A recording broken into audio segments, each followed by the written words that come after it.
Hi everybody, I'm James, this is Fred. We're back here.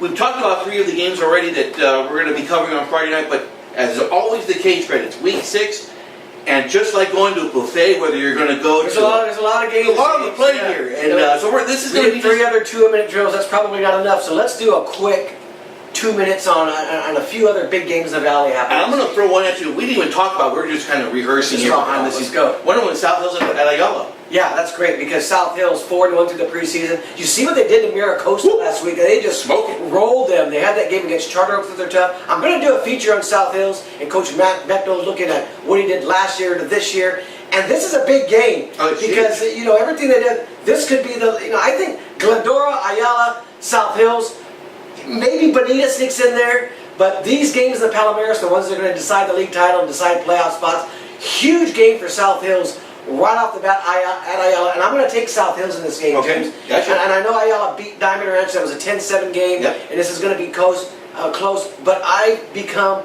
a believer in South Hills' defense and what Coach Becknell has done to that offense. Because they can score running at you, they can score throwing at you. They're just a completely different team than I remember a year ago. Game at Covina District Field Friday night is the game you're going to be at, which is going to be Covina and San Dimas. Yeah, that's always a good one. And Covina's come a long way, James, since that season opening loss to Arroyo. Nin Burns is just a sophomore. You've seen him grow and grow and grow. San Dimas is another one. They've had an interesting non-league to me. They blew out Bonita at the beginning of the year in the smudge pot. Yeah. They had some games that they lost, but last week against California, they rolled over them. And look, San Dimas is always in the hunt when it comes to the Valley Vista League title. They've really been the bar for a long time. Northview's kind of taken that away from them the last couple of years. San Dimas, Covina, Northview, these are the teams. So this is the trilogy. When they play each other, that's when you've got to decide. I don't know who I'm going to pick right now. I haven't made my picks. I do that usually on Tuesday. But if you're going to hold me to it right now, I like Covina to win that game on Friday night. And it's going to be a great one.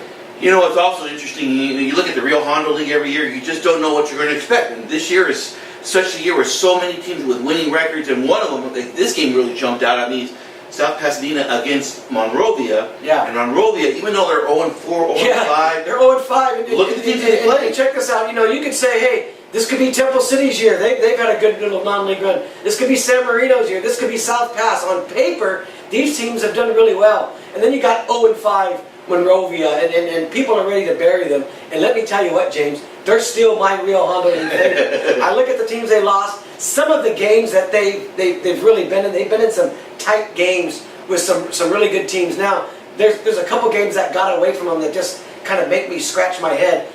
But the other Rio, South Pasadena lost to Eagle Rock last week. San Marino lost that game to Los Altos early in the year. That I'm just kind of it kind of concerns me a little bit. Temple City has lost a game, I think, to Pasadena Poly earlier in the year, and Arroyo.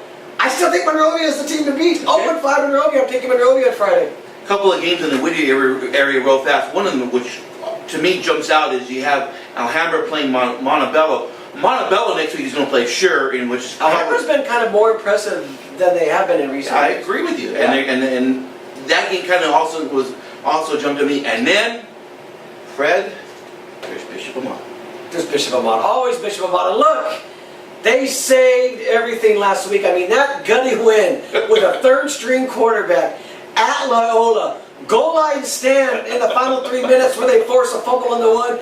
Who cares if the guy's knee was down? They got the win. Yeah. They got out of there. They're 1-0 in the Mission League, James. They played Notre Dame this week, which is another winnable game because it's going to be at home. I mean, I think these next 2 weeks are at home. Yes, they are. I think that win last week, I was talking to you about this off-camper, I think that is going to be the game that keeps them in Division I next year, because when you look at all the teams in Division I think if there are teams that are going to fall out of the division, there are teams doing worse than Amat that are going to drop. So we can leave that right now. Now it's about, can they chase a league title with a third-string quarterback? Because from what we're learning, Blake Archuleta may not be coming back anytime soon with that injured shoulder. And can they win games where they've got to hold teams to 7 points or less or 10 points or less in the Mission? I don't know. Their defense hasn't been that rock solid this year. But they got the win that they needed. They avoided so disaster because, and I wrote this in my column, you start going down that road is this going to be the worst Bishop Amat team ever? Nope. And no one wants. It would have been, I think, the worst start ever at 0-5. Right. They avoided all that. Like I said, it's going to feel good at practice this week. They can really get that Amat, that swag back when they play Friday night. Because you go 2-0, now you got a shot at this. I always said from the very beginning, and this was when they had Archuleta, but I thought the one team they probably can't beat is Chaminade. And I shouldn't say can't, they're all winnable. But I thought they would finish second when the year started. I thought they would have enough to beat Serra. I don't know now. But they don't play Serra and Chaminade until the last 2 games of league. Right. So they actually have potentially, they can win these first 4 league. They could be 4-0 in league going into those last 2 games. That's a lot to ask of a 3rd-string quarterback right now, but that's the position they put themselves in, James. I like them to beat Notre Dame again on Friday. Okay. I do. I will say this, and I thought that the coaching job that those guys did, from Steve Haggerty down to Mike DiFiore, even to Sean Chloe, who runs the. I thought they totally outcoached Loyola. Yeah. From head to toe. And like we said in the 2-minute drill, those coaches, I mean, particularly Coach Haggerty, I told you, when their backs are to the wall, when they're in a game you don't think they can win, and we found out before the game they've got a 3rd-string quarterback, and you're like, do I even need to watch this game? They win a game like this. And that's the confidence that they instill in those kids, making them believe that they can win. And that's the hardest thing you can do. When you've lost 4 games in a row, when you're about to go into October and you don't know what a win feels like, that's the hardest thing to do with high school kids, is to keep them mentally believing we can still do this. And they did it. They've done it before. And I'm not betting against them this week. All it takes is one. That's right. It takes one and you're off and running. And we should mention also, congratulations to Kevin Rooney. Finally got his 300 career win as a head coach last week. It won't come at the expense of Amat either. No, it won't. But it's a huge win. Yeah. As we mentioned, Fred, we got the top 2 we mentioned in Chaminade and Serra. I always call it the group of 4, which is Alamany, Loyola, Bishop Amat, and Notre Dame. If Amat can just run the table with those 3 teams, I think I can easily see them going 3-0 going into those last 2 games against Serra. They would be 4-0. They win this one, they win the next 3. They're going to be 4-0 going into. They play 6 games in that league. That's right. So they'll be Crespi in 2 weeks. It's not. Yeah, they're going to be. They're going to be just. That's right. They have Alamany, and that. They got Notre Dame, Alamany, and Crespi. They should go 3-0 these next 2 weeks. And even with me at quarterback. No, I'm just kidding. See that? Holy cow! Hey, what do we got on the website this week? You're working on some stuff. What do you got?